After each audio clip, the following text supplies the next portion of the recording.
Welcome back to the 13th grade. Today, I want to talk to you about how different cultures approach money as it relates to saving, investing, and how they may even invest in themselves and in possibly the people around them. Let's dive in.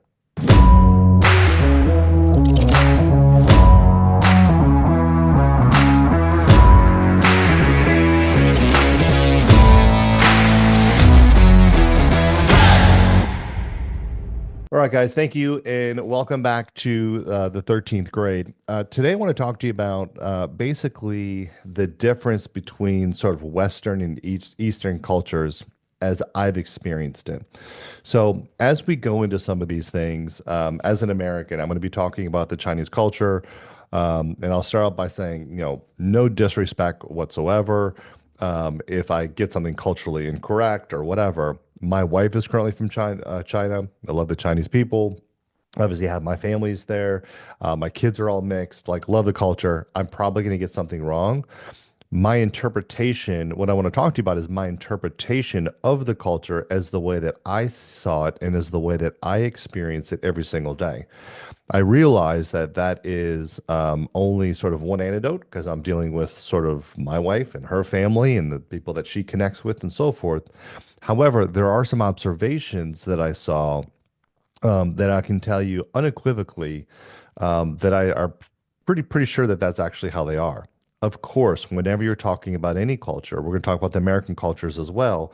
Whenever you're talking about any culture, there's variances, right? So if I say, "Hey, in America we do this," you might be thinking, "Well, I don't do that," or "I don't have cousins. I don't know who people to do that." I'm talking about the average individual, and we know that that this is how people operate because we can see the data behind it. So um, if you get sensitive on things, if you get triggered on things, try to calm yourself in this. We're talking about this specifically about how we may want to approach saving, investing, how we may want to involve our family, and how we may want to think about if our goal is to truly create generational wealth, meaning the definition of that is money that will outlive us to take care of our kids and our kids' kids and our kids' kids, like that's generational wealth, how we may need to position ourselves or do that to ensure that we're successful with that goal.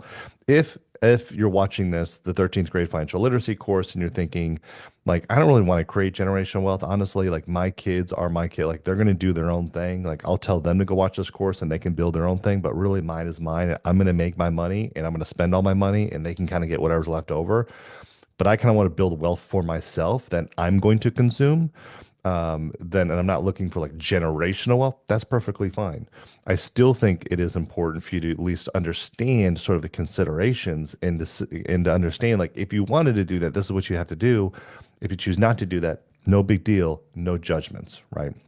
And so, to start off, and I would just like to say to you again. So when I started, kind of on my path of well, let's just say I was not and I've kind of covered this before, but like I was not very financially savvy, didn't do all the right things until I met my wife. And some of the things that really shook me about her, and I'm just going to kind of go to this slide because I think it's interesting, and I covered this again in a previous video, is, I was successful. I had a nice car. I was making, let's say upwards of, 200,000 plus a year. At this point in time, I had a nice house. Along with that, I had credit card debt and stuff like that. Just again, living the earning and consume lifestyle.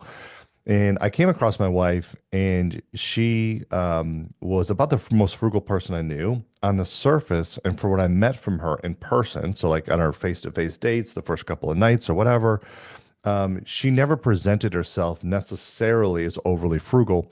I'm not necessarily certain she had an opportunity to because I was like kind of picking up all the bills and things, just kind of doing all this gentlemanly things.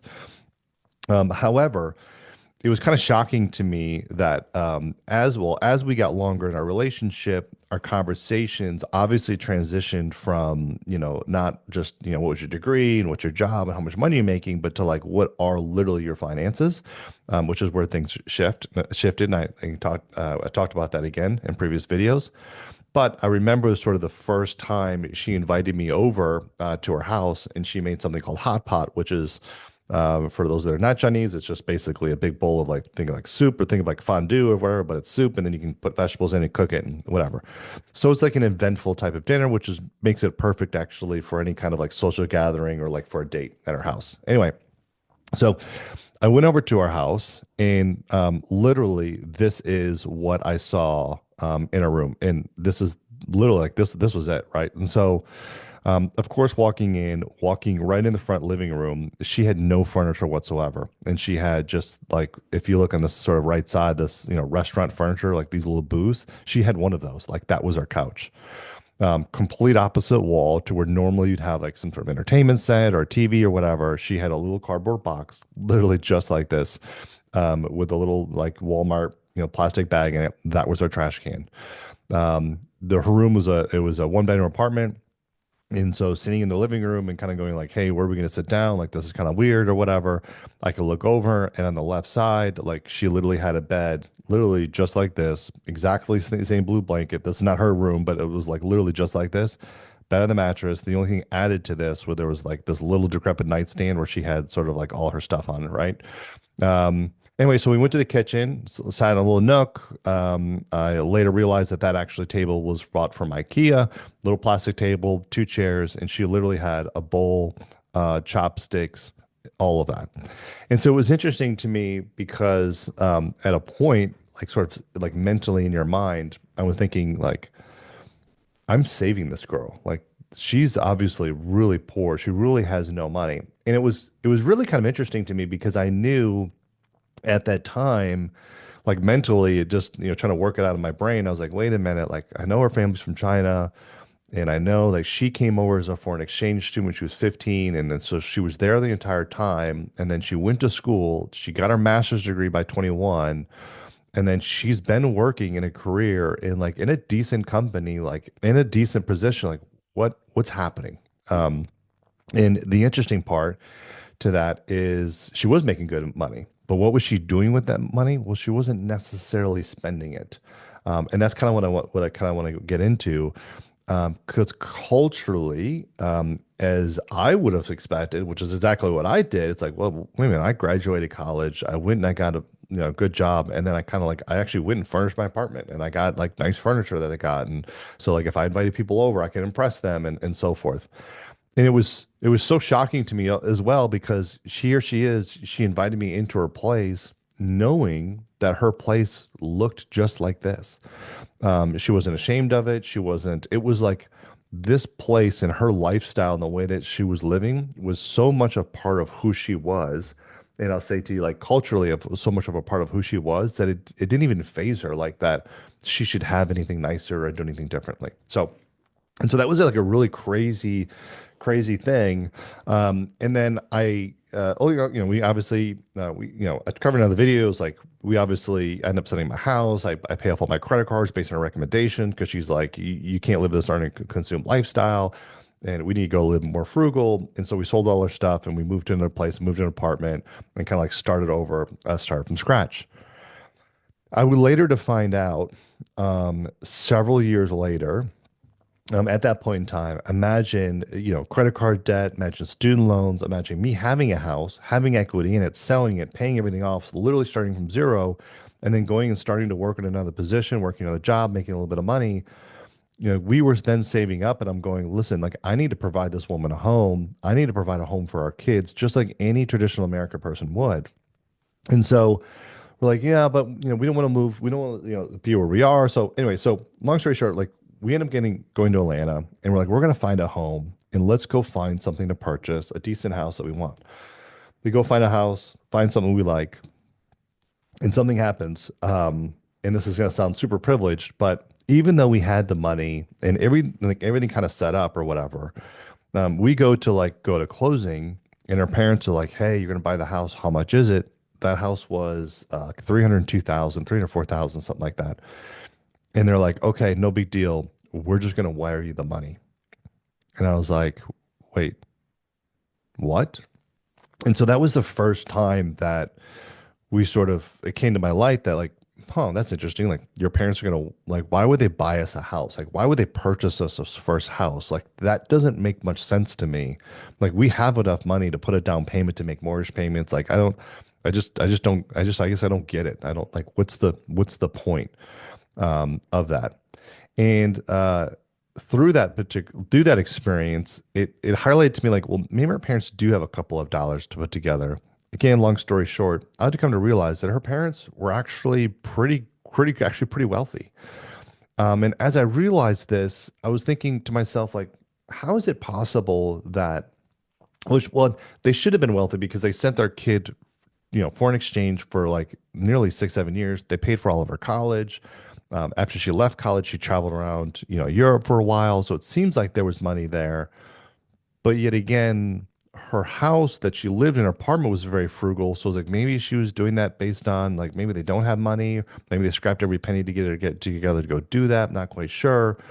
But then here we are just, a year or so later, and they're like literally going, no, we'll just buy your house for you. We don't want you to have to pay a mortgage or like that's a waste of money.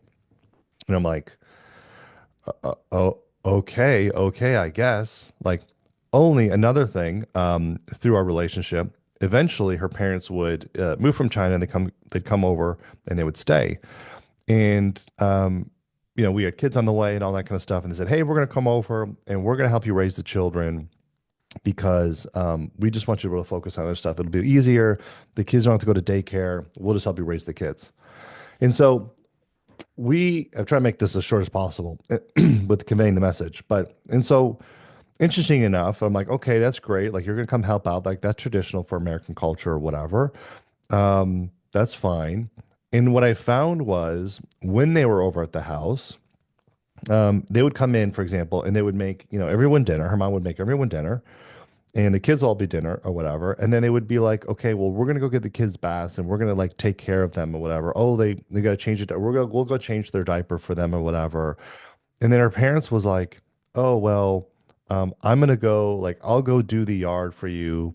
I'll go do, let's just call it all the manual labor stuff, all of the things that weren't prestigious, higher end, things that didn't use your mind.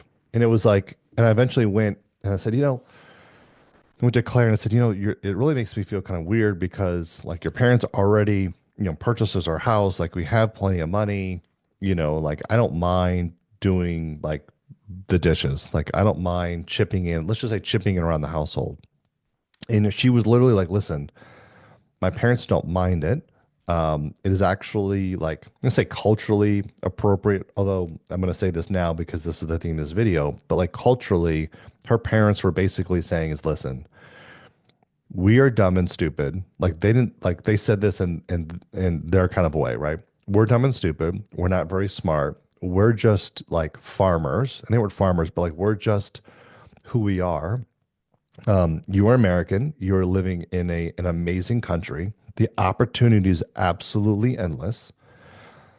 They're like, let us do the manual labor. Let us do the dumb people stuff. You go do smart people stuff and grow the wealth for the family. I was like, oh,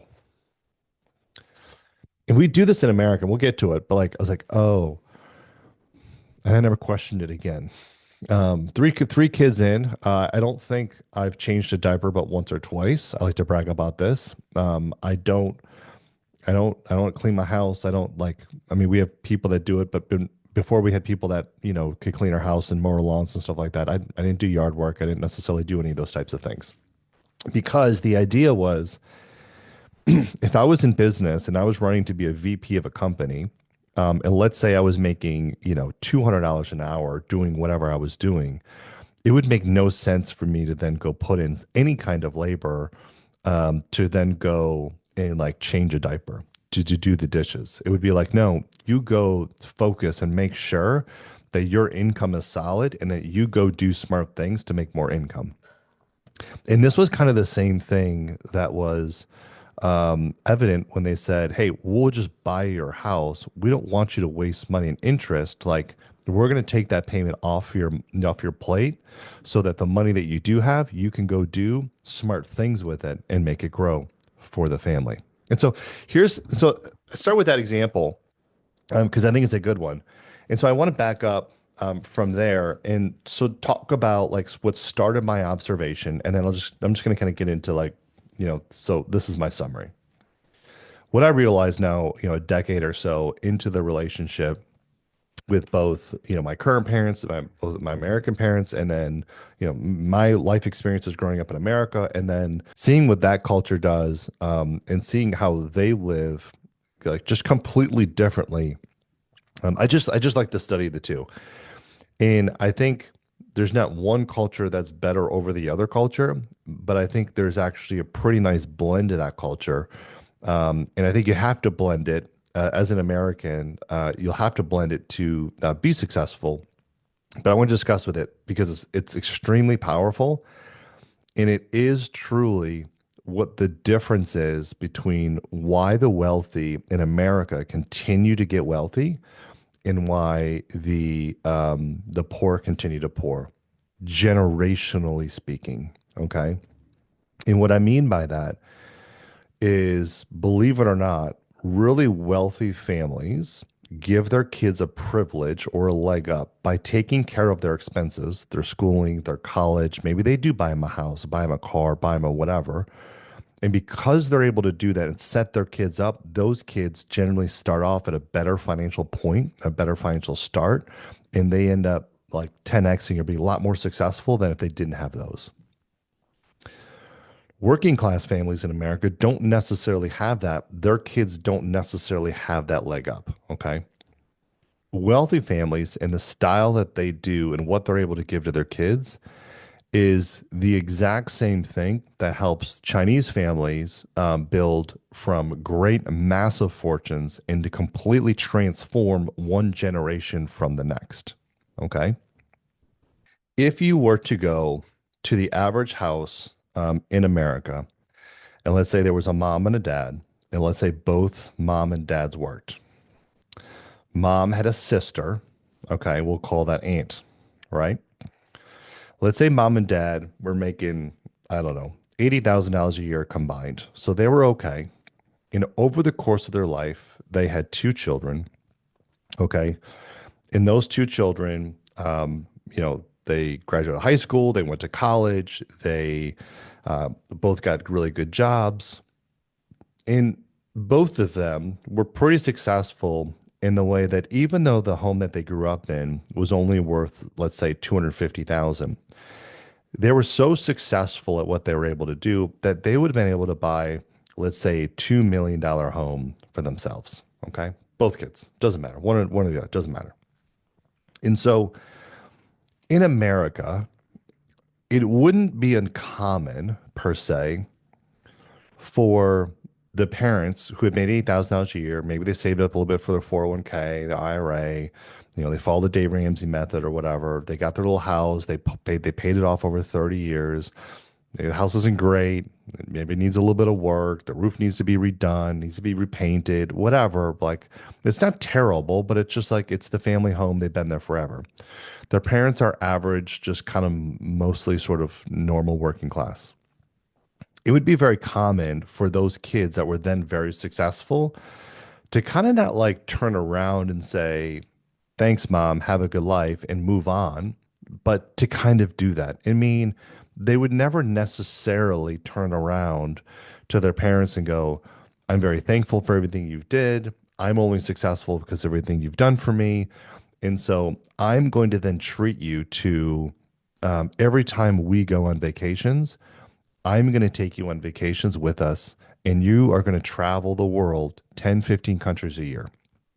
Or, hey, mom, I know you need a new car. I'm just going to go and purchase you a new car. And so you can drive, that car around and it's yours and it's paid for. Or, hey, mom, I know you have a little bit of that left in your mortgage. Let me just go ahead and pay. Let me just go ahead and buy that for you. Okay. It's just unheard of. I'm not saying if mom and dad need a little financial issues that those kids aren't going to go and help out. What I'm saying is that they're not necessarily as a core part of their function in everyday living, thinking, how do I make sure that not only am I okay in my $2 million house, but the mom is also. The son's not going to go take and say, well, I'm going to buy a $750,000 house so that I can buy mom a $750,000 house right next to me and that we can live close to one another because you're like that close niche of a family. This doesn't really happen. For those of you who say, well, no, that maybe not, whatever. You have a hard time with that analogy. Let me go a step further. Remember, I said mom has a sister. That would be your aunt. So that's the kid's aunt. Let's say the aunt has two children, okay? And the aunt's obviously married. So it's, aunt and I guess uncle or whatever. And they have two children. Something tragic happens. And, the uncle in that marriage is the only breadwinner. The aunt's a stay-at-home mom. And the uncle dies. Something tragic happens, whatever, heaven forbid. The aunt is now a mother of two, not a whole lot of income because she was kind of a stay-at-home mom, has a little bit of money because maybe they saved or whatever, but is now in a tight spot. In America, do those kids, okay, that are wealthy, they have the $2 million house or whatever, do they go to then what would be, I guess, their cousins and say, hey, cousins, you know, you're younger than us, whatever. I know you're struggling a little bit. You just lost your source of income. Uncle died. Don't worry. We're going to take care of you. Why don't you both come live with us? Or I'll take care of your mortgage, or I will end the story, long story short, would an American family, would they go into their cousins and be like, I'll take care of you, I'll pay for all your stuff, come live with us or whatever? Let's say those cousins are old because they're the same age and those cousins had two children, right? And let's say so the two children, which are now the sons are aunts to those children, right? Would they say to them, hey, aunt, uncle, or your mom and dad, our cousins are not necessarily very successful. You live in the town over there. We don't necessarily have the means to necessarily like change their situation. However, where we live, there's a better school system. How about you two, my nephew and niece, come live with me so that you can live in my household and I will take care of basically everything so that you can go to the get into the good school or good school district in our particular area. Just as necessarily wouldn't happen, right? The long story, the one I'm trying to say is that in America, in general, we build monuments to ourselves. Like when we become successful, we generally look at it due to our individualism and our freedom that we have here. We tend to say, I did this, I worked hard, I was the creator of it, and kind of maybe rightly so, we think of ourselves and can say, well, if I make 1 million, I'm going to spend 1 million. It's my money, right? We don't necessarily go like, well, maybe I should be sharing that with my entire unit. Okay. Now, with that in mind, what I'll say to you is the Chinese act a little bit differently. The best way I can explain that to you, and this is kind of an interesting because this literally just happened, is the cultural difference between the cities and the structure, the infrastructure of cities to two countries that have enough money to do whatever they want to. Okay. When you go to, this is funny because TikTok just got banned not too long ago. And when TikTok got banned, everyone from America that was on TikTok went to this app called Red. And Red is a Chinese app, but it's more so for China, right? And so there's a lot of Chinese people on it. There's a lot of their culture stuff in there. And a lot of Americans who have maybe not necessarily seen China for the first time had got on that app. And because that's kind of what they post, and again, because it's a Chinese app, they post the best of China. They were like, holy crap, we've been lied to all of our time. Here we thought like Chinese people were like poor and they lived in poverty and there was like child labor all over there because, like we always say like iPhones are built by child labor, all those types of things. We didn't think they had any money. We're looking at their cities and it looks like the future. Like they're living in like 2 decades further than America. And so I think it's funny because what they're seeing when they see those posts are beautiful imagery, and it is beautiful cities of the actual city. And what is the city? The city is a collective. Okay. is actually kind of like this in Europe as well. I don't know if today's, but definitely back in the day, it was like this. When I say back in the day, I mean like 200 years ago, it was like this, in that people were less focused on the individual sort of pride of what they had in their home. And it is more so centered around what is the community or the pride of the city. Like, so if you go to China, for example, somebody will say, oh, if you're like, I'm going to date somebody, you're like, oh, I like this girl, whatever. They'll usually say, oh, really? What school is she from? What degree did she get? And then what city is she from? Okay. And so if you were like, I'm from Xinyu, they'd be like, oh, okay. But if they were like, oh, she lives in Beijing or she lives in Shanghai or she lives in Guangzhou, right? Or one of these major beautiful cities, they would be like, oh, they instantly give a status to that person. And so the reason is because you have to like the city itself has a certain pride to it. They call it face, right? And so America, if we had a face, right, we would say our face is like, oh, he drives a nice car, he has a beautiful house, he always has nice clothes, he's got Rolex watches and nice shoes, all those types of things, right? Most of the things we would say would be very individualized and materialistic. In China, they'll say more things like, oh, they're from that city, they're from that university. It's the university, the community center, that because that community center is really great and they're associated with it, they get they get face because of the association with that university. They get face or branding because of the association with that city. That's really great, right? And so what happens is when those people are looking at red, they're like, oh, this is really great. And I kind of wanted to tell people, and I was like, I didn't want to, ruin people's parade. But I was like, listen, if you actually go to China, we're about to go there for about 3 weeks, and we're going to visit all our family homes and all that kind of stuff or whatever. Most of the properties that are there are like are just terrible. Like I would just say like they're just like they're coffins, right? The houses are small. A lot of them don't have AC or heat. If they do, it's a little box heater. They don't necessarily have a washer and dryer built in. Again, they're 1,000 square feet.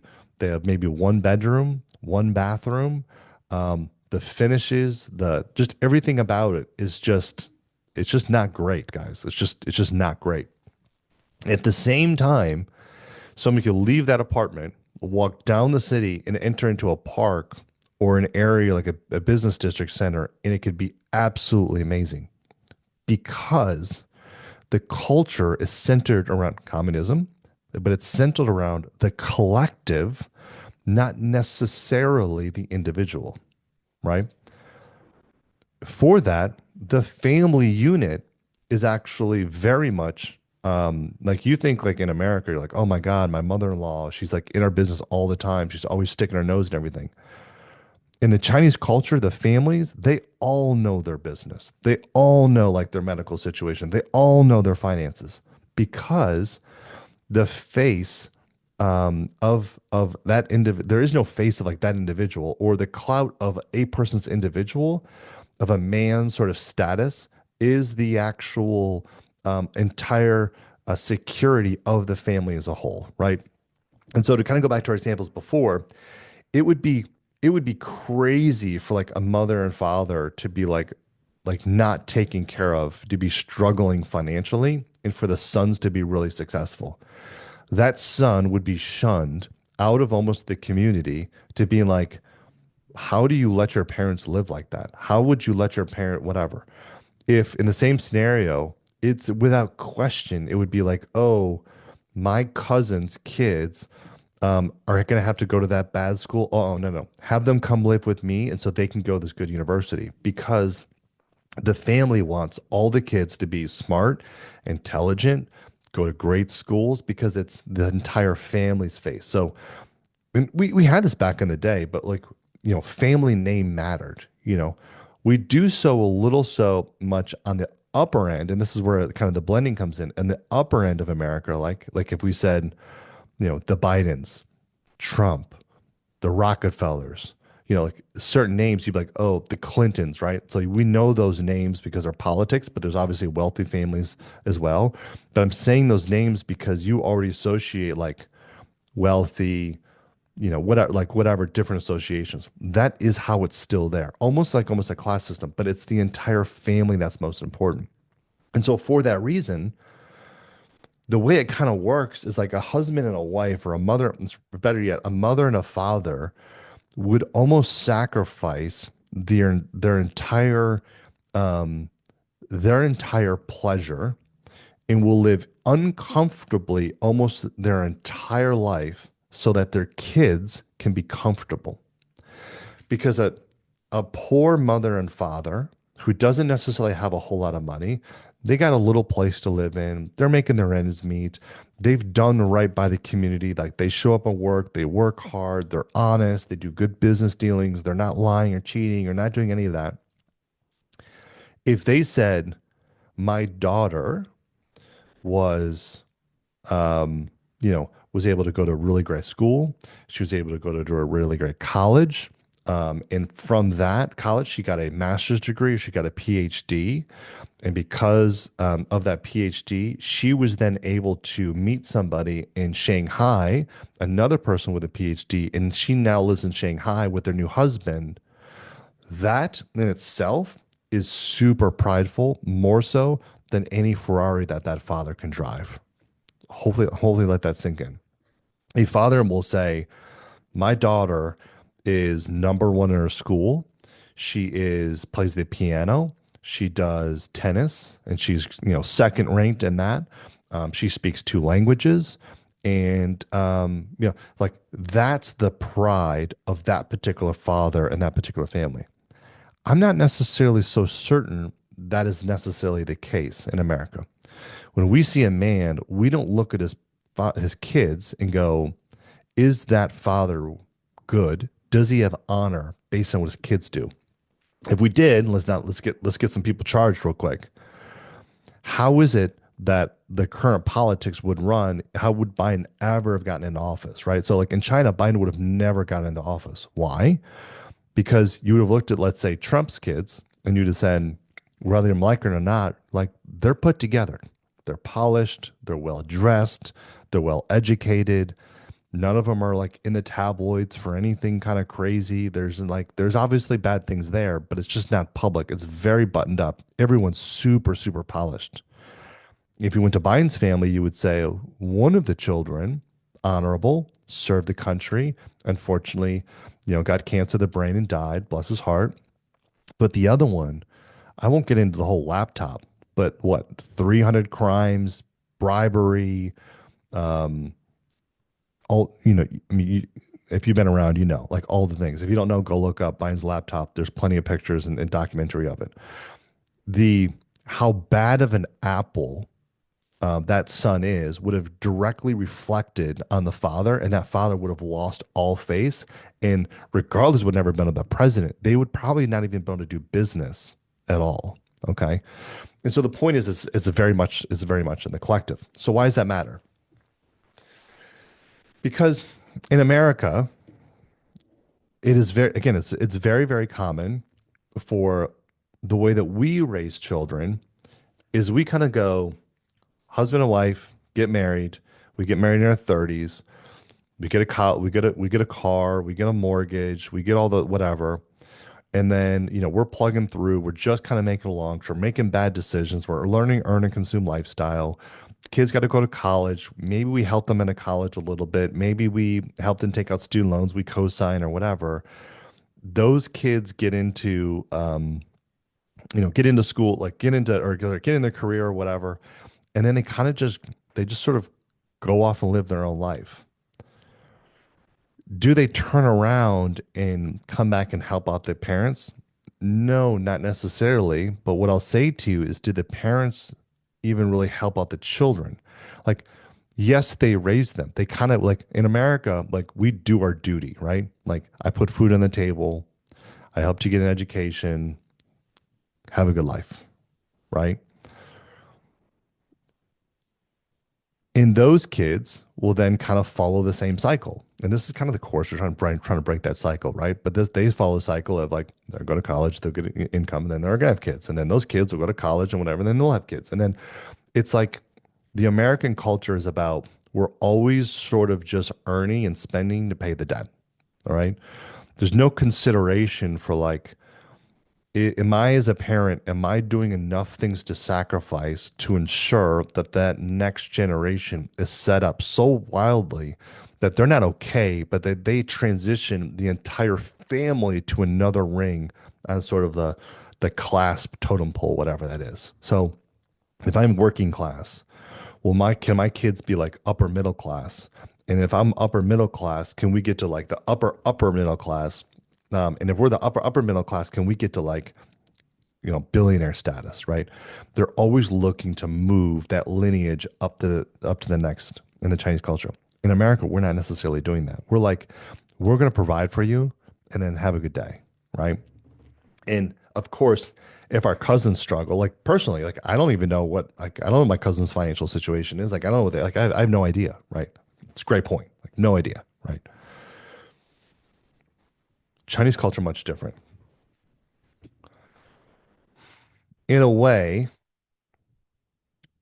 the older generation, the mother and the father, sacrifice their happiness, their joy, their reward of their effort so that their daughter can hopefully transform their life, get themselves out of the rung that they're in into the next ring.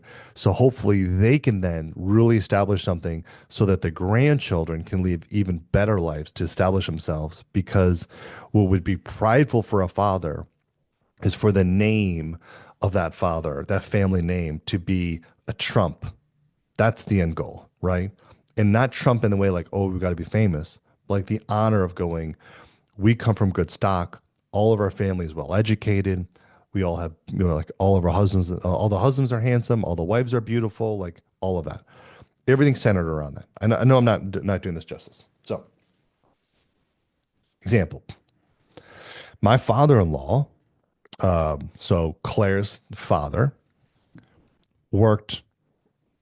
They grew up in absolute craziness. This is actually where my actually my wife grew up. And if you look at this photo, you'll notice if it looks like it's inside of a cow pasture, like you're inside of a barn, um, that's true. That's true. Like literally, we went back and visited a couple of years ago, and we went back to Old City, the back where my wife first grew up, and it was literally like I was like, damn, this is like a hut, right? When we went into the house, half of the house was like, I don't know, like a 12 by 12 room. And then there was another area that was like a 12 by 12 room. And there was literally like a gigantic, like the biggest pig I've ever seen in there. And there was like other animals. And I was like, what is happening right now? And they're like, well, it's coming into wintertime. They have to bring the animals inside because if they don't, the animals will die. And if the animals are die, there's literally no one to help work the fields. The chickens die, there's no eggs coming, and that's literally where they're getting their food. Like, so they're protecting the animals. And I was like, what in third world country is this nonsense? This is where my wife came from. And so from there, her father worked extremely hard. And so the way it works in China is if you go to the school for your city, and so if your city's poor, your schools may not be good. If you want to go to a big, nice city with a nice school, you either have to move there, which you can't necessarily do unless you have a job to go do there, which is hard to get unless if you're at that certain class, or you can test into it, or you get into like this favor system. And so her father worked and worked and worked and worked and worked and worked. And by the time he was able to get a little bit of money together, he was able to move them to a nicer city. In that nicer city, they got that little apartment that I told you about, maybe, I don't know, 1,200 square feet, one bedroom, one bath. That's it. Still to this day, they own that property. Um, both him and his wife both got jobs. They both worked. They both made a decent amount of income. Claire, who was in a decent school at the time in that city, they knew that if she stayed in the city and went to the school, like she would have basically the same life that they have. They didn't want that. Along the way, because her father was had a favor done to him for him to move to the city to get where he is, to move his family from the cow pasture, let's just say, to like into like a regular city. He took some of his money and he gave it to somebody and helped a young child pay for schooling. And so this child wasn't able to go to school and was then able to go to school simply because my father-in-law decided to pay for him. Think of like if you're like, I'll pay for college tuition. That person in college tuition ended up starting a company for foreign exchange students because of where you went to college, whatever. Long story short, foreign exchange students. And from that, foreign exchange students, he basically said, listen, he was like, okay, I'm doing stuff with foreign exchange students. Because I'm doing stuff with foreign exchange students, that friend that was helped out was basically talking to or interacting with tons of people that were really wealthy because only wealthy people were sending their kids to foreign exchange students. He went back to my father-in-law and said, listen, I talked to all these people. They're all very wealthy. They're all sending their kids overseas. You need to send Claire overseas. He's like, listen, I don't have any money. We don't have money to do that. Like we're just getting by, we're working, all that kind of stuff. And he's like, listen, the guy, the foreign exchange student guy, he was like, listen, how much money do you have? He's like, I got whatever, $10,000. He's like, okay, do this. Don't worry about 4 years. Instead, just send her for the first year and you'll figure it out from there. So up until this point, her father has gone from the farmer's hut to, a decent place to stay.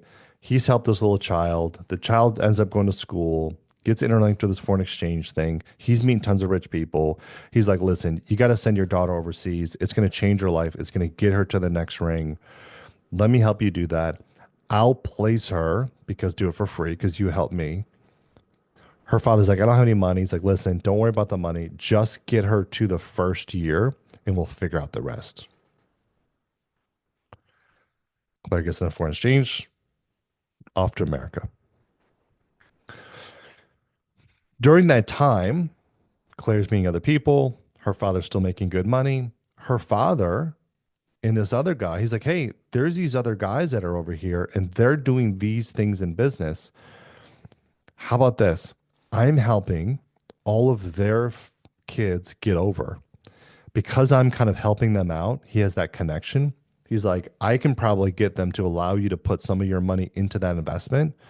And these investments, because of the way the government works, like you put $1,000 in, you get $10,000 out because everything's government controlled. And it's, I won't get into it, but like it's just, you can, if you get into the right investments, you can make crazy money because it's all controlled. And he's like, if you put, I can get you to get your investments to put in there. So he's like, okay, fine. So her father ends up putting investments in with these like sort of successful, these sort of wealthy people. And so that's enough money that starts to generate where Claire can then go to school. Her father continues to work and continues to work and continues to work and continues to work, putting money into these different investments. Long story short, ends up saving millions and millions of dollars. He then, Claire comes over to America. She meets a handsome fellow. They end up getting married and they're going to go shop for a house. And her father's like, hey, I'll buy you the house because he's put all his money in investments and he's got all his return on investment. At any point in time, did her father take the $2 million dollars and upgrade his lifestyle? Nope. Did he go buy a fancy car? Nope. Nice watch? Nope. Didn't do any of it. Still to this day, they still have the money. They still have that particular property. They've actually since relocated over here now to America, and they kind of live with us or next to us full time. And knowing that they have that particular money and it's sitting aside, and knowing that Claire and I have now reached and become successful, they still today have never upgraded their life. Why? Because every single moment that they're doing, because their pleasure in their face, right, is what the kids are, what the lineage is. And so they're able to give to my grandchildren. My grandchildren don't know this, or their grandchildren, my children don't know this. And they're able to say to them, listen, we're going to take our, couple of $1 million, whatever it is, and we're going to put it and give it to each one of the children as a nest egg so that when they get of age and they want to go buy a house, we can buy them houses and we can pay for all their college and we can pay for all of that. The reason why they do this and the reason why it's so powerful, and you only need a mortgage calculator to figure that out. But imagine if, like I did, I had my mortgage paid for $300,000, and it wouldn't change necessarily. But imagine the average person, if I didn't have a really good job and it was just Claire and I, and we were just getting started and we just rolled into our $80,000 a year job, right? And we didn't really have a whole lot of money. We could have gotten a mortgage, but it would have been struggling. If someone was to come in or someone was to come into your life right now and say, I will pay for your housing, you never have to worry about it. Or said, I'll pay for your student loans, you never have to worry about it. What that means is that all the money that you make, all $80,000 that you make, you can then go put into literally anything else to make investments. You're not buying a house for 300, but then really paying, 700,000 for it because you're paying interest every single year. You're not having to pay student loans for the next 10 years, paying instead of $100,000 for that education, maybe you're paying 200,000, whatever it is, because of that. All of that money that you're saving because you're not putting it in taxes and interest, that's the family money. That money goes back to the family. They understand this principle, right?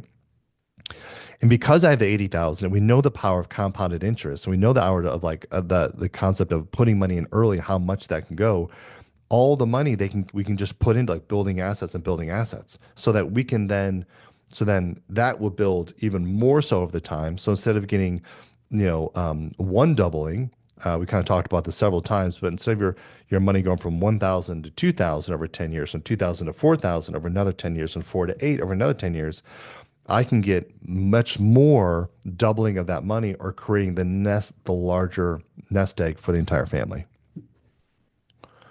What I'm saying to you is that their father was what I'll call the sacrifice generation. Okay. And this is the point of this particular video after 45 minutes, if you're still with us.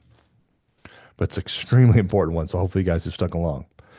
The sacrifice generation, okay, meaning that he's like, I'm going to work really hard. I'm going to get to a point where I've reached my fire number. And for him, it was like, I've got a decent place to live. I can pay for my food. There's not freaking, chickens and pigs in where we live. Like, I'm just happy to have, a 1 bedroom, 1 bath house in my city. I got a good stable income. And, for me, I've taken my daughter from growing from in the farmland to now, even getting a good school and through, helping other people and them helping us out. I was able to send her to America. And now, you know, our bloodline is in a country that has complete upward, like the sky's the absolute limit, where abundance is absolutely crazy. And my daughter and the pride that I have, his face that he has, and his success or fulfillment, which is ultimately what we're looking for, life of fulfillment, is that his daughter, here he has ever changed his daughter and his grandchildren and his grandchildren's lineage forever. That's powerful. So, with that, he sacrificed everything. He could have, along the way, he could have just kept his daughter in school and she would have graduated and she went to school. She would have found a husband and they would live there and then probably been perfectly fine. They'd have been okay. And they could have just worked a little bit. They could have, when he made a lot of money, went and bought nice houses, bought a better house, bought a nicer car, took fancy vacations. He didn't do any of that. Instead, he invested in the next generation. And that's the difference. In America, we don't do a good job of setting up the next generation. I've seen how powerful it can be because when I was ready to go buy a house, when I was ready to take on that down payment, it was like, nope, you don't have to do that. And for the first time, I was like, holy crap. Like when I went to college, as I talked about before, like I was like, how am I going to pay for that? I guess I go get a job to do that. That affected my college. When I was like, I want to go do this, I couldn't do that in high school because I had to go work to get my own stuff, right? We talked about that life creep lesson.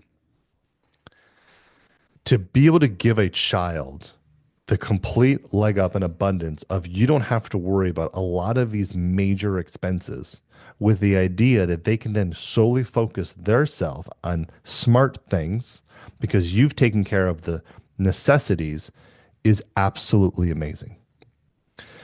In America, imagine this. If you are of working class right now and you're living in an apartment, this would be the equivalent. You're living in an apartment, you're paying 2 grand a month, you're just getting by, and you and your wife or husband and wife, two people, whatever, decide to have a child.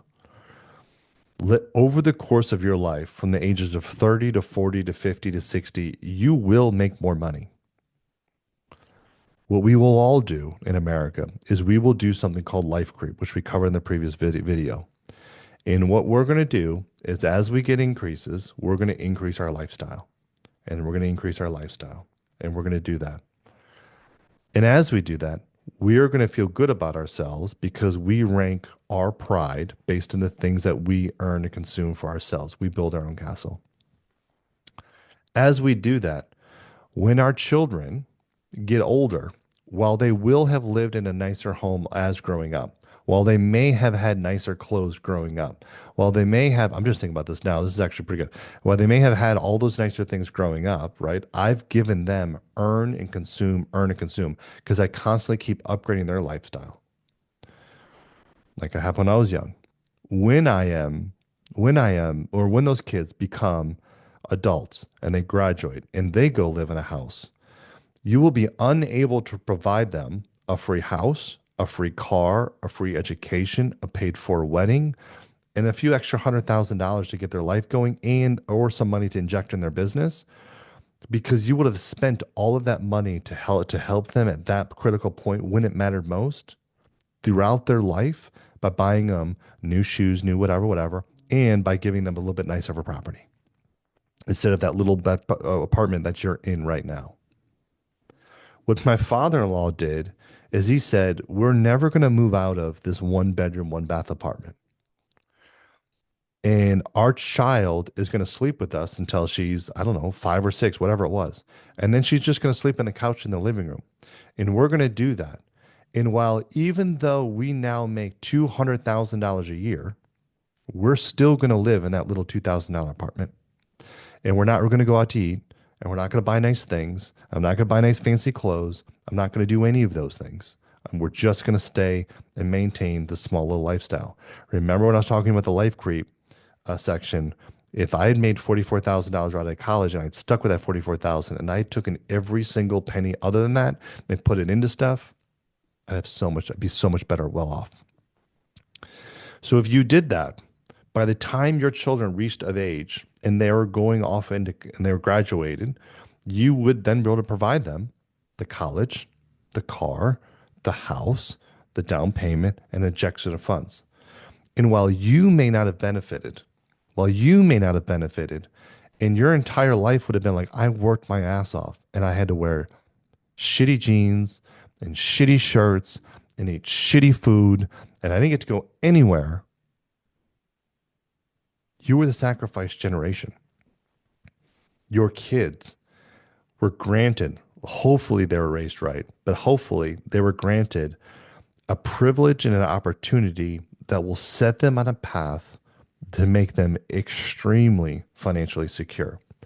Because without a mortgage, without student loan debt, without car payments, and maybe a little bit of money to, maybe get in their investments or get into a business, at the age of 30, they can take every single dollar that they make and they can put it into building more investments. Because they don't have any of that, right? If then they go and say, well, instead of trying to now and going, everything's paid for, I can go buy a bigger house now. Instead of everything's paid for, I can now go and really lavishly, get a private jet. If they you spend all of it, then that ends. That ends. But if they understand culturally what dad did, the sacrifice generation to get them what there, you know what they'll do? Hopefully, they will sacrifice and they will do the next thing for their children. And they'll do the next thing for their children. That is what separates families that get wildly successful versus ones that don't. Now you may be saying to yourself, wait a minute, Elliot, but I see you. And so her father did these things and helped you out, right? Or bought this house for you. But I see you in a Ferrari. I see you having nice clothes. You have a Rolex. You have all those nice things. And so this is where I want you to blend. Claire and I, based on the income that we have, based on the gifts and the sacrifice from what her parents were able to do to help us out for the first little bit, and even just to say help us out of like restructuring my mind and thinking in this way, Claire and I, believe it or not, are another sacrifice generation. If every single penny that we have, for most of it, almost every single thing we have goes actually 90% of it, maybe 95% of it goes all into investments. Do we travel? Sure. Yeah, absolutely. Do we have a couple of nice things? Yeah. But as a proportion of our income, it's very, very small. One of the things, if you remember, and me talking about when I met Claire, going back to the bedroom, those early conversations that we had were about these topics. And that's why after a couple of weeks, having these deeper conversations, unlike anything I've ever had with anybody, we proposed and we were married 30 days later. Been married ever since, never have any issues because we talked about these things. But we talked about the sacrifices that her father did to get her to allow her to come to be as a foreign exchange student to get to America so that I could have the pleasure of being on a date with her and eventually getting married and having kids. And she said, and I want to ensure, I want to sacrifice, and I want to make sure I'm with somebody that is in the same direction and that we are going to do every single thing we possibly can for our children to make sure that they are set up. So we want to buy them a house. And so we're going to buy them a car. We're going to pay for their education. We're going to give them a trust fund, a nest egg. And so actually every single thing, to go back to my Mariah why from like video one, is to pay for them. However, if you're making, say, $1 million a year, right? And all your bills are paid for because your cash flow is paying for all of it, right? My cars are paid for. My house has a low mortgage, so it's not paid for, but as a small payment. Like for me, if I spend $100,000 a year, it'll look like I'm traveling. I have so much money because I don't have a $4,000 mortgage with a high interest rate and cars and student loans. All that stuff's taken care of, right? Some of it from her father in the first house that we got. Some of it's just because we've decided to live frugal until we've made it, right? So I can make $1 million, spend 100 or 200,000 of it, live a really, really great life, but I'm not living $1 million. I'm still sacrificing, right? Even millionaires. And this is why you can be really successful as, like, say, a professional ball player and be completely poor after 5 years because you spent it all. In America, when we make, we spend. We make, we spend. Even when we make tons, we spend, right? As a sacrifice generation, what the wealthy oftentimes do is when they make, they preserve. When they make, they create assets and they put into things that will continue that along to ensure their children are taken care of, much like the Chinese culture. Okay. So what I'm doing for my kids, being the sacrifice generation, because even though we're making a lot and we might be spending a lot, it's a very small proportion of what we have. All of the properties that we get, what we're doing is a blend is we are living off of the cash flow of those properties. However, the value of those properties, once we're said and done, will probably be worth about $100 million. And so while Claire and I may live off the cash flow of those and live a pretty good lifestyle, we're never tapping into that equity. All of that equity goes to our children so that when they are old enough, we can say to them, oh, you need to buy a house? Let's sell 2 of the properties and we'll buy you a house. So we can set them up the same way. And that's the point. If you are, and just this is the question to start off with this video. Here's the question, is what I'll say to you. As we go along, as you're on this journey of creating generational wealth, okay, you can decide and say, you know what, I'm gonna work really hard. I'm gonna make some good money. I'll try to help out my kids along the way, but really, I'm just gonna try to teach them the principles, and then they kind of have to do their own thing. Perfectly acceptable. But you may consider if you want to create generational legacy money, right? You may just decide to be a little bit of the sacrifice generation, to sacrifice, like we say, live uncomfortable now so you can live comfortable later. Continue to live a little bit uncomfortable for your children so that your children can live more comfortable later on down the road. For me, and I didn't always think this way, and I definitely was in the mindset before Claire, like building monuments to myself. My greatest pride is how my children turn out. It's not the watch on my hand. It's not the clothes I wear, the car. Those things are fun and it makes it easier along the way because you're working really hard and you kind of like to reward yourself. But ultimately, like my father-in-law, what would give me the most pride is that I could set my children up into a legacy foundation of financial security that they could then use the fruits of what Claire and I have done to move the family instead of just being, maybe 100 million or 10 million or whatever we end up at. Instead of them taking or allowing them to take the $100 million that they'll inherit and take that to 1 billion and beyond, that would give me pride. Like on my deathbed to say, we've changed the lineage of our entire family. From the people on the farm, like my mother and father-in-law, who raised and sacrificed everything to do to get their child to America so that she could live in a land of opportunity, meet a really handsome, charming fellow, and that they could focus solely on building wealth and creating money for the family, to a person like myself who grew up, with parents that were live paycheck to paycheck, where I ate noodles and ketchup and noodles with Parmesan cheese, and like thankfully got a job at McDonald's so I could eat there, so the food was a little bit better, and really kind of struggled the entire life, and then eventually could make it. Like we were able to move ourselves from the working class down to the upper middle class. How fantastic would it be for them, for my children, not to be in the upper middle class, but for them to be, 100 million billionaires? I can tell you, they will never get there unless they invent an app, a huge company, which is super unlikely. Might as well be Tom Brady, right? However, it's very, very easy for them to get there if we leave them 100 million and the 100 million compounds every 10 years, then 100 million turns to 2, and 2 turns to 4, and 4 is to 8, and 8 is to 1.6 billion, 1.6 to 3.2, 3.2 is 6 and so forth.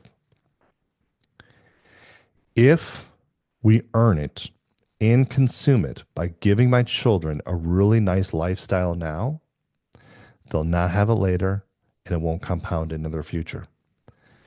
If we give them a little bit of happiness now and a really great education and a lot of support exactly when it means to it, that in which the support that they got will compound into the future. Hopefully that makes sense. It's a very, very complex subject. We'll do a lot more videos on it in the coming weeks to add to it, but it's extremely important. Again, if you're willing to be the sacrifice generation, if you're willing to live uncomfortable now so your children can live even more comfortable later, I can tell you it'll be lights out for your family, and for the legacy and for the financial security for literally generations to come. Until next time.